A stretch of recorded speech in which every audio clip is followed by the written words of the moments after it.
took over. Baker didn't want to be the new campaign chairman. The election didn't go right. Perot took 19 million votes out of that election.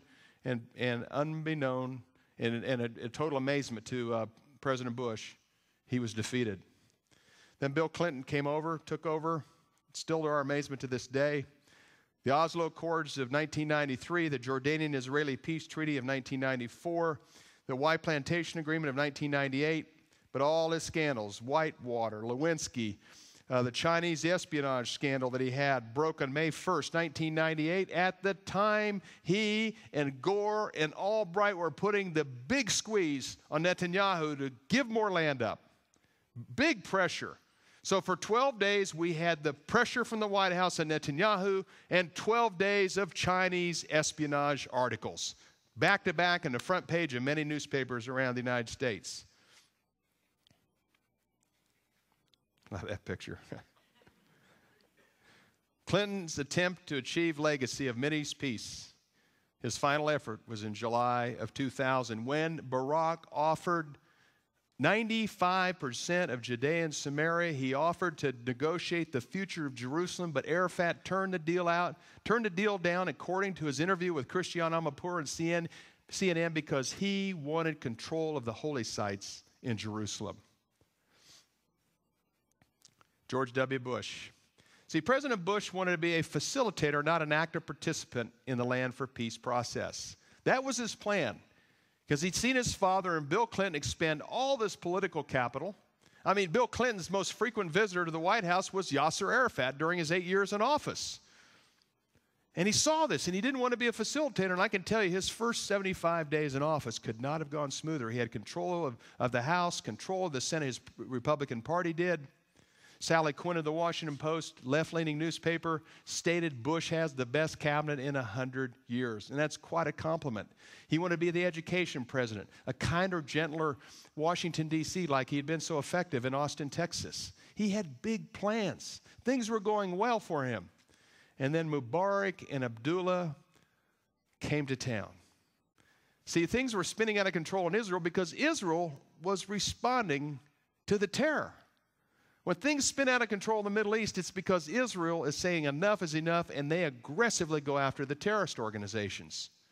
So Mubarak came in on May 31st, the day he lands at Camp David. A Chinese fighter jet bumps into the back of one of our reconnaissance planes, sends it to an emergency landing. And for the next 10 days, President Bush had his first crises, international crises. What was interesting, a couple weeks before that, Sharon had been at the White House and had been on Capitol Hill and had been at the Pentagon, and for 4 days, Sharon was in the news in Washington. But Mubarak shows up, and all of a sudden, the front page news is President Bush's first international crisis with China. Then King Abdullah came to the White House on April 10th after meeting with Christian leaders, after being on Capitol Hill, trying to persuade President Bush to get involved in the process. He left the evening of April 10th, and the next day, our problem with China was over. We got our troops back. Still had some additional follow-up, but for the most part, it was off the front page of the papers. But the event that affected every one of us in this room and that will the rest of our lives happened on 9/11/2001. 17 days prior to 9/11, President Bush, Crown Prince Abdullah from Saudi Arabia, Colin Powell, Daniel Kirchner, the U.S. Ambassador to Israel, and Prince Bandar were negotiating what was going to be the most comprehensive address ever given by an American president to the UN General Assembly. President Bush was going to call on Israel to fulfill the UN resolutions 242 and 338, giving it back this land. They were going to call about the future status of Jerusalem, and President Bush was going to go where his father or Bill Clinton would never dare go, and he was going to call for a Palestinian state.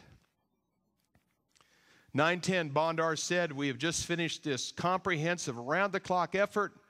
This was a payback to Abdullah, who thought he was President Bush was siding with the Israelis. You could tell there were some things going on in the White House based on things that Bush was saying over that period of time. But 9/10, Bandar said he is taking 9/11 off because for all practical purposes, they were finished with the address that President Bush or Powell were going to give to the UN on 9/24. 9/11 happened. Bondar said it was the worst possible day ever for Islam. It was the worst possible day ever for Saudi Arabia because 15 and 19 of those terrorists were Saudis. See, what happened is the God of Israel did not produce the evil of 9/11, but the God of Israel did not stop it or restrain it from happening as he had so many other times. And we haven't had another major or even a small terror event on our shores since 9/11. But that day we crossed the line. That day our country crossed the line. That day the nations of the world were now going to experience what Israel was going to experience. Israel has a problem with radical Islam. Now the U.S. and the world has a problem with radical Islam. Israel has a security fence, and the United States right now is consulting with Israel on their security fence about the one we're going to be putting on our border. The parallels continue over and over again. But Israel's problems today are our problems as well. The consequence. 9/11 has cost us, as I mentioned earlier, $500 billion. It has cost our economy over $1 trillion. It's produced the Patriot Act, an act that would have got any other president impeached. We have seen our individual freedoms squandered, diminished, and changed. We see 85-year-old women and 3-year-old kids getting frisked and checked over at the airport security lines. We can't profile, but it's changed our life as we know it. You want to open up a new checking account, they want to know everything about you. It's an overreaction. You also can see how the mark of the beast is going to move in through peace and security and safety. You can see it. The mark is going to just come together. It won't be forced on us, conceptually forced onto us when we have to take it in order to be fed. But it's coming. The technology is coming. We've got implants now called the digital angel and other ones that are being worked on right now. We have a digital wallet in Japan where you use your cell phone as your everything. It's your wallet. Everything that you have in a wallet you can now have in your cell phone. It's coming. But 9/11 changed our lives as we know it.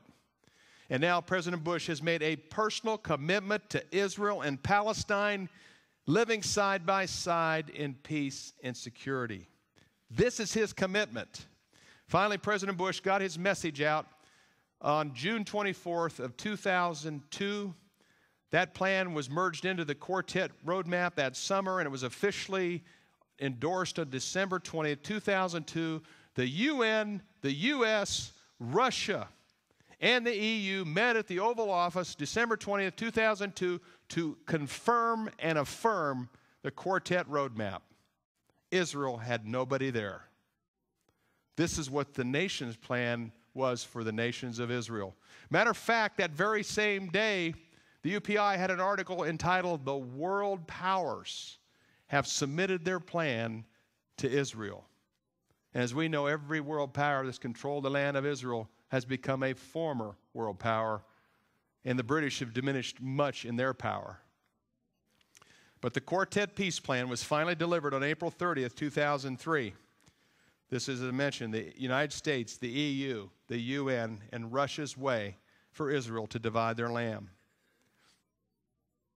The roadmap had a two-state solution, and it had 3 different phases.